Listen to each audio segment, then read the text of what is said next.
Plants पाए जाते हैं। They includes trees, herb, shrubs etcetera. The plants keep on increasing in numbers by the process of reproduction. जो plants होते हैं वो बारंबार बढ़ते जाते हैं। ओके, एक के बाद दूसरा प्लांट, तीसरा प्लांट। हर इंसान हर जगह पे प्लांट्स उगाने नहीं जाता है, कई प्लांट्स अपने आप ही उग जाते हैं, तो उसे हम रिप्रोडक्शन कहते हैं। जैसे ह्यूमन बीइंग्स में रिप्रोडक्शन होता है, बेबीज आते हैं, इस तरीके से प्लांट्स में भी रिप्रोडक्शन होता है। ओके, जो अपने आप को खुद को ही अपने प्लांट्स को ग्रो कर पाते हैं। It is process by which plants produce new plants like themselves so that there is remain on earth. क्या होता है कि प्लांट होते हैं वो खुद ही अपने दूसरे प्लांट्स को क्रिएट करते हैं ताकि जो प्लांट है वो ज्यादा से ज्यादा ग्रो हो सके। Reproduction in plant can occurs in the numbers of ways. और रिप्रोडक्शन भी अलग अलग तरीके हैं, ऐसा नहीं कि सिर्फ एक तरीके से रिप्रोडक्शन होता है। Most of the plant reproduce from seeds. ज्यादातर जो रिप्रोडक्शन होता है वो सीड्स की हेल्प से होता है। सीड यानी प्लांट के बीज। ओके, ज्यादातर जितने भी फ्रूट्स हम खाते हैं, वेजिटेबल्स हम खाते हैं, सबके अंदर बीज होते हैं और बीज की हेल्प से हम दूसरा प्लांट इजीली उगा सकते हैं। ओके, बीज को हम इंग्लिश में सीड्स कहते हैं। Next, while some of them reproduce them other parts like roots, stems or leaves etc. और कोई प्लांट्स है वो दूसरों के रूट से भी उगते हैं, स्टेम यानी डंडियों से भी उग जाते हैं और कोई तो पत्तों से भी उग जाते हैं। रिप्रोडक्शन फ्रॉम सीड्स, हम पहला टॉपिक पे देखेंगे reproduction from seeds. Majority of plants grow from seeds. Seeds grow into seedlings in the presence of water, air and sunlight. A new plant grow from seedlings. ज्यादातर मैंने जैसे आपको बोला majority मतलब ज्यादातर प्लांट्स सीड से ही उगते हैं। एक प्लांट का सीड हम निकाल के जमीन में डालेंगे तो वहां पे दूसरा प्लांट उग जाता है। ओके, और जैसे हमें ह्यूमन बीइंग्स को तीन चीजें बहुत इंपॉर्टेंट होती है, एयर, वाटर एंड फूड। इसी तरीके से प्लांट को भी ये तीनों चीजें बहुत जरूरी होती है। उन्हें भी वाटर चाहिए, एयर चाहिए और सनलाइट चाहिए। ओके, जिस तरीके से हमें फूड चाहिए तो प्लांट्स का फूड क्या है, सनलाइट। ओके, तो हमें जैसे हम खाने बिना नहीं रह सकते, एक दिन चलो हमने नहीं खाया तो चलेगा पर दूसरे दिन हमें खाना बहुत जरूरी है। इसी तरह प्लांट्स को सनलाइट बहुत जरूरी है। अगर प्लांट को थोड़ी सी भी सनलाइट नहीं मिलेगी तो प्लांट अच्छे से ग्रो नहीं हो पाएगा। चलो next, a seed is a tiny life supporting package which can be give rise to a new plant. जो सीड होता है वो टाइनी इतना सा बीज होता है जो एक नए प्लांट को उगाता है। Okay, it contains mainly 3 part. जो सीड होते हैं उसमें मेन 3 पार्ट्स होते हैं। Okay, seed coat, seed leaves and embryo. 3 main part होते हैं। सीड कोट जो ऊपर का कड़क, उसका जो छिलका जैसा होता है, थोड़ा कड़क होता है, उसे सीड कोट बोला जाता है। फिर है एम्ब्रियो, मतलब एम्ब्रियो को गुजराती में गर्भ भी बोलते हैं। ओके, उसका main part embryo is the main part of the seed. Next है लीव्स। जो यहाँ पे फिर जब एम्ब्रियो निकलेगा बाहर तो उसके अंदर से लीव्स निकलते हैं। ओके, तो हम 3 टॉपिक्स पे पढ़ेंगे। फर्स्ट है seed coat. What is seed coat? So it is the outer hard covering which protect the baby plant until the seed germinates. जो seed coat होता है, ऊपर का जो कड़क लेयर होता है वो अंदर के सीड्स को, एम्ब्रियो को बचा के रखता है जब तक उसमें से लीव्स ना निकल के आए। उसके बाद होता है सीड लीव्स। जो यहाँ पे छोटे छोटे दिख रहे हैं ये सीड लीव्स है। Okay, seed leaves. Inside the seed coat you can see the seed leaves. Inside the मतलब उसके अंदर आपको seeds leaves दिख जाते हैं। ओके, उसे कैंडलिन भी बोलते हैं। This is the T is silent. It is कैंडलिन। They contain the short food which is used by the growing seedlings. और उसके अंदर इतना फूड होता है कि वो नया प्लांट उग सके। Some seeds like grain, pea and beans have 2 caudalines. कोई सीड में से 2 हिस्से होते हैं। ओके, उसे हम तोड़ेंगे तो अंदर से दो हिस्से निकलते हैं, ओके, दो भाग हो जाते हैं, equal parts, it divides into equal parts. तो वो सीड्स को हम कैंडलिन्स बोलते हैं। This is why such seeds are called dicotyledons. और कोई कोई सीड्स ऐसे होते हैं जिसके दो हिस्से नहीं होते, फॉर एग्जाम्पल गेहूं का दाना, मकई का दाना, उसको आप दो हिस्सों में बांट नहीं सकते, ओके। बाजरी का दाना होता है, उसको भी दो हिस्से में आप डिवाइड नहीं कर सकते, तो वैसे सीड्स को हम डीकैंडलिन्स बोलते हैं। और चना होता है, मूंग होता है, उसको आप इक्वली दो हिस्सों में बांट सकते हो, उसे हम कैंडलिन बोलेंगे। जिसको नहीं डिवाइड कर सकते उसको डीकैंडलिन बोलेंगे। Most seeds like maize, wheat and rice have only one candeline and are called monocandeline। और कितने ऐसे सीड होते हैं जिसको एक ही बीज होता है, उसको एक ही बीज में हम देख सकते हैं, उसको मोनोकैंडलिन्स बोलेंगे। नेक्स्ट हमारा टॉपिक है embryo. The embryo is a baby plant which is lies between the seed leaves। जो एम्ब्रियो होता है, जैसे मैंने बोला इस सीड के बीच में जो है, देखो यहाँ पे बीच में, उसे एम्ब्रियो मतलब गर्भ बोला जाता है, okay. Embryo contains two part. Embryo के अंदर टू पार्ट्स होते हैं।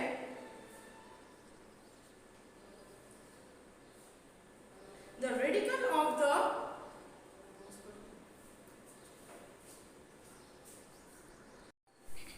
नेक्स्ट हमारा टॉपिक है embryo. Embryo is a baby plant. Embryo baby plant होता है, okay, which lies between the seed leaves. और सीड के बीच में जो लीव्स होते हैं उसमें होता है। Embryo contain two parts. Embryo के अंदर भी अलग अलग टू पार्ट्स होते हैं। जैसे हमने रिप्रोडक्शन में सीड में कैसे देखा कि अलग अलग थ्री पार्ट्स होते हैं, ओके, तो एम्ब्रियो में टू पार्ट्स होते हैं। पहला पार्ट है रेडिकल और दूसरा पार्ट है प्लम्यूल, ओके। देखो यहाँ पे है, ये हमारा सीड है, ओके, तो ये एम्ब्रियो है। तो ये एम्ब्रियो जो आपको दिख रहा है, इतना सा एम्ब्रियो, जैसे कि मैंने बोला गर्भ, तो उसमें दो पार्ट होते हैं, ओके, प्लम्यूल और रेडिकल। किसके? तो एम्ब्रियो के दो पार्ट है, ओके। चलो next, the radicle develop into roots and plumule grow out in the stem. जो रेडिकल होता है, तो ये रेडिकल आपको दिख रहा है, रेडिकल वो क्या हो जाता है, ग्रो होके रेडिकल का बन जाता है रूट्स। ये रेडिकल नीचे का पार्ट आपको दिख रहा है इतना, ये बन जाएगा रूट्स, ओके।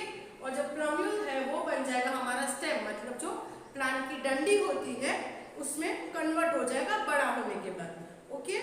चलो उसके बाद है जर्मिनेशन ऑफ सीड। जर्मिनेशन मतलब उगना, growth, okay. Germination is the process of developing of a seed into a seedling. मतलब जो सीड है उसका जो प्रोसेस होता है फूटने वाला, जो प्लांट निकलने वाला, उसको हम जर्मिनेशन प्रोसेस बोलते हैं। It depends on various factors given below. चलो अभी मेन क्या क्या प्रोसेस होती है जर्मिनेशन की, तो पहला है वाटर। सबसे पहले वाटर बहुत जरूरी है, मॉइस्चर बहुत जरूरी है। आपने सीड तो डाल दिया जमीन के अंदर, उसको सनलाइट भी मिल रहा है, उसको एयर भी मिल रहा है, पर उसको आपने वाटर ही नहीं दिया है तो सीड कभी ग्रो नहीं होगा, क्योंकि मेन पार्ट होता है वाटरिंग ऑफ द प्लांट। उसको मॉइस्चर की बहुत जरूरत होती है, उसको मॉइस्चर मिलेगा तो ही हमारा जो प्लांट है, हमारा सीड है, वो ग्रो होगा। Inside wait soil the seeds observe water. जो हमने सीड डाला है, जब हम उसके ऊपर पानी डालेंगे तो पानी को ऑब्जर्व करेगा, okay. Water soften the seed coat. और जो ऊपर का कड़ा लेयर होता है, सीड कोट होता है, पानी डालने से जो सीड कोट है वो नरम हो जाएगा, सॉफ्ट हो जाएगा। This help the baby plant to break the seed open and come out. कि जब भी वो कोटिंग नरम हो जाएगा तो अंदर से जो बेबी प्लांट है वो सीड के अंदर से कोटिंग तोड़ के बाहर आएगा। जैसे कि एग में हैचिंग होता है, आपने देखा होगा बर्ड्स एग से बाहर निकलते हैं, उसको हैचिंग बोलते हैं, ओके। तो जब भी वो बर्ड पूरा कंप्लीट हो जाता है बनके, तो एग का जो लेयर हो जाता है वो थोड़ा सॉफ्ट हो जाता है, ताकि बर्ड उसमें से चोंच मार के, अपने बिक मार के हैचिंग करके बाहर आ जाए। इसी तरीके से प्लांट में होता है, जब हम पानी डालेंगे तो ऊपर का जो हार्ड कोटिंग है वो सॉफ्ट हो जाएगा और प्लांट उसको तोड़ के बाहर आ जाएगा। नेक्स्ट क्या है, तो सनलाइट। तो पानी के बाद फिर जरूरी होता है सनलाइट उसको प्रोसेस करने के लिए। It makes the seed active. अब हमने पानी डाल दिया, उसको पानी मिल गया, मॉइस्चर मिल गया, तो बाहर आएगा। तो बाहर आएगा और उसको एक्टिव होने के लिए, मतलब उसको उसके अंदर लाइफ डालने के लिए, लाइफ के लिए, एक्टिव होने के लिए सनलाइट बहुत जरूरी है। अगर पानी डाल दिया वो अपने बाउल में कहीं रखा है और अपने घर के अंदर ही रखा है, उसको बिल्कुल सनलाइट नहीं मिल रही है, तो उसमें लाइफ नहीं आएगी। लाइफ आने के लिए सनलाइट बहुत जरूरी है। जब उसके ऊपर सनलाइट आएगी तो प्लांट हमारा एक्टिव हो जाएगा, सीड एक्टिव हो जाएगा, ग्रो करेगा। और लास्ट में आता है air. It is needed by the seed to breathe. और सीड को सांस लेने के लिए एयर की जरूरत होती है। जैसे हम ह्यूमन बीइंग्स हैं, ओके, उसी तरीके से एनिमल्स हैं, सबको सांस लेने के लिए हवा की जरूरत पड़ती है। अगर हवा नहीं मिलेगी तो हम सांस नहीं ले पाएंगे। Seed if completely covered with water do not germinate because they do not get air। और अगर आपने कोई पॉट में या कहीं पे भी सीड्स डाले हुए हैं और आपने पूरा पॉट पानी से भर दिया तो क्या होगा कि उसको एयर मिलेगी नहीं, क्योंकि पानी बहुत ज्यादा हो गया है तो उसको अंदर एयर जाएगी नहीं, तो आपका सीड जो है वो अंदर ही खराब हो जाएगा और जर्मिनेट होगा नहीं, वो उगेगा नहीं। तो आपको पानी भी थोड़ा थोड़ा डालना है, स्प्रिंकल करना है कि मड के अंदर, मिट्टी के अंदर पूरा ऑब्जर्व हो जाए। ऐसे नहीं कि आपका पूरा पॉट ही पानी से भरा हुआ है, तो अगर आपका पूरा पॉट पानी से भरा हुआ है, अगर आपने सनलाइट में भी रखा है तो भी आपका सीड ग्रो नहीं करेगा। आपको थोड़ा थोड़ा ही पानी उसके अंदर डालना है। देखो यहाँ पे प्रोसेस दिखाई गई है। पहले सीड है, इस सीड के अंदर से देखो दाना निकला, एक टेल जैसा निकला, वो उसके रूट है। ओके, देखो रेडिकल्स, फिर यहाँ पे उसके रूट्स निकल गए, फिर ऊपर उसका स्टेम निकल गया। ओके, इसी तरीके से प्रोसेस होगा प्लांट का। यहाँ पे एक एक्टिविटी दी हुई है, वो एक्टिविटी मैं आपको होमवर्क में दे रही हूँ। जूम आउट कर दीजिए प्लीज। ये पूरी एक्टिविटी दी हुई है ताकि आपको समझ में आ जाए कि सीड्स का जर्मिनेशन कैसे होता है। ओके, चलो स्टार्ट करेंगे। Do this activity is to show that air, water and sunlight are necessary for the germination of the seed। ये प्रोसेस से हमें पता चलेगा कि एयर, वाटर एंड सनलाइट बहुत नेसेसरी है प्लांट के ग्रोथ के लिए। ओके, चलो क्या करना है, टेक 4 बाउल्स, आपको अलग अलग 4 बाउल्स को लेना है। In 1 bowl put a few bean seeds on a wet cotton. ये 3 बाउल के अंदर कॉटन भरा हुआ है। क्या भरा हुआ है, कॉटन मतलब रुई को भरा हुआ है। आप मिट्टी भी ले सकते हो, और मिट्टी से बेटर है रुई। आपको सिर्फ जर्मिनेशन प्रोसेस देखना है तो उसके लिए रुई आप लेके प्रोसेस देख सकते हो। तो आपने कॉटन भर लिया 4 बाउल में, 4 कटोरों में, और 1 बाउल में सिर्फ पानी भरा है, पूरा बाउल पानी से भरा है। तो बाउल 1, देखो bowl 1, put a few bean seeds on wet cotton. और ये कॉटन कैसा है, गीला कॉटन है। Okay, keep this bowl in a dark and cold place. और ये बाउल में अपने बीज डालो और ये बाउल को कहीं अंधेरे में कोने में रख दो, घर के कोई भी अंधेरी जगह में कोने में रख दो जहाँ पे जगह ठंडी है। और इन रेफ्रिजरेटर, या तो आप ये बाउल को उठा के फ्रिज में भी रख सकते हो। Okay, in bowl 2 put a few bean seed on dry cotton and keep it open place. फिर बाउल 2 में क्या करना है आपको, बाउल 2 में भी सीड डालने। और ये जो कॉटन है उसमें वो गीला नहीं है, ये कॉटन में पानी डाला हुआ नहीं है, ये सूखा कॉटन है। ओके, तो सूखे कॉटन में भी आपको ऊपर सीड्स डालने हैं। फिर क्या करना है, seeds cotton keep this open place. फिर इसको ऐसी जगह पे रखो जहाँ पे सनलाइट और एयर दोनों आती हो, पर इसके अंदर आपको पानी, बाउल 2 में पानी नहीं डालना है। अब हम देखेंगे bowl 3। In bowl 3 put some beans on wet cotton, keep the bowl next to the bowl 2 so that it also gets plenty of sunlight and air। जहाँ पे हमने बाउल 2 रखा है वहीं उसके बाजू में आपको बाउल 3 रखना है। पर इसका जो कॉटन है, रुई है, वो कैसा गीला है, इसका रुई सूखा है, इसमें आपने पानी नहीं डालना है। और बाउल 3 में आपको पानी डालना है। दोनों एक ही जगह पे आपको रखना है, खुली जगह पे जहाँ पे सनलाइट भी मिले और बहुत सारा एयर भी मिले। Okay, put some beans, bowl 4 put some bean seeds, express water so that the bean remains in submerged। Some water should allow to be there in bowl 1 and 3 and 4। फिर क्या करना है कि जो 4th बाउल है उसको पूरा पानी से भरना है और उसके अंदर सीड डालना है, जैसे कि पानी में डूब जाए। ओके, पानी में डूब जाए तो आपको सीड्स डाल देने हैं। तो फिर क्या करते रहना आपको, बाउल 1 और 3 और 4 के अंदर पानी रहना चाहिए, 2 में नहीं रहना चाहिए। फिर आपको क्या होगा, फिर रिकॉर्ड योर ऑब्जर्वेशन, फिर इसको आपको 1 वीक तक ऑब्जर्व करना है। 1 वीक के बाद ये तीनों में क्या होता है।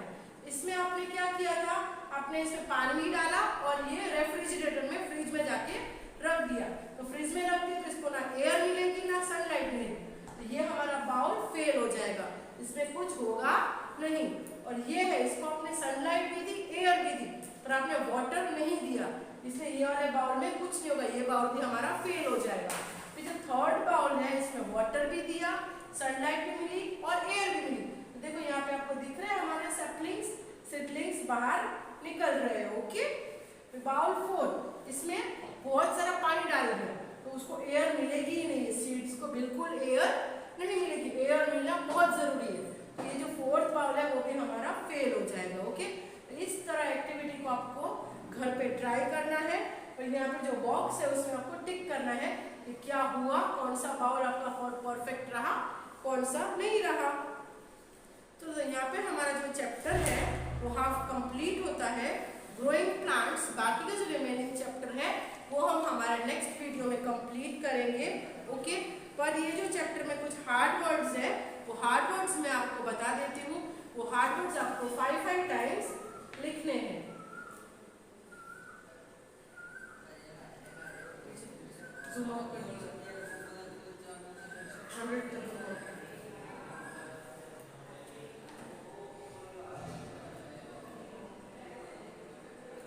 चलो हम यहाँ से पहले स्टेंजा से हार्ड वर्ड्स देखेंगे। तो रिप्रोडक्शन, ओके, ये पहला वर्ड है, आप अपनी बुक में अंडरलाइन कर लेना। जो भी वर्ड्स मैं आपको अंडरलाइन करवा रही हूँ वो सारे वर्ड्स आपको 5 टाइम्स लिखने हैं। नेक्स्ट टाइम देखो यहाँ पे भी है रिप्रोडक्शन हो गया, यहाँ पे चलो ऊपर टिक मतलब यहाँ पे भी है स्ट्रक्चर हो गया। ओके, रिप्रोडक्शन, स्ट्रक्चर, सीडलिंग्स, ये सारे वर्ड्स आपको 5 टाइम्स लिखने हैं। ओके, चलो नेक्स्ट